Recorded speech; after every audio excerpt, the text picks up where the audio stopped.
নমস্কাৰ, স্বাগতম জানাইছো আপোনালোক সকলোকে মোৰ অন্য এটা ভিডিঅ'লৈ।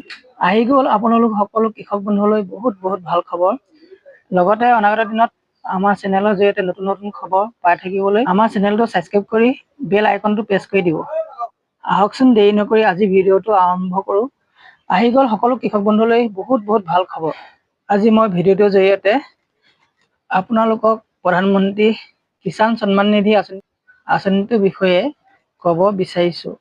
এই আঁচনিটোৰ বিষয়ে আপোনালোকৰ ওচৰলৈ আহিছে এটা ডাঙৰ খবৰ। সেয়ে আপোনালোকে ভিডিঅ'টো স্কিপ নকৰি সম্পূৰ্ণকৈ চাব। আজি হ'ল আগষ্টৰ 1 তাৰিখ আৰু মাজতে কিছু সময় বাকী আছে। অহাকালি অৰ্থাৎ 2 আগষ্ট তাৰিখে সকলো PM কিষাণ হিতাধিকাৰী একাউণ্টত সোমাব PM কিষাণ সন্মান নিধি আঁচনিৰ লাখ টকা। দেশৰ লাখ হিতাধিকাৰী একাউণ্টত অহাকালিলৈ 2 আগষ্ট তাৰিখে 2000কৈ টকা সোমাব। আপোনালোক সকলোৱে যি 5 বা 6 মাহে অপেক্ষা কৰি আছিল বা চিন্তা কৰি আছিল, এতিয়া আৰু অপেক্ষাৰ কাৰণ নাই। কাৰণ কৃষিমন্ত্ৰীগৰাকীয়ে অফিচিয়েলভাৱে ঘোষণা কৰিছে 2 আগষ্টৰ দিনটো। সেয়েহে এতিয়া চিন্তাৰ আৰু কোনো কাৰণ নাই।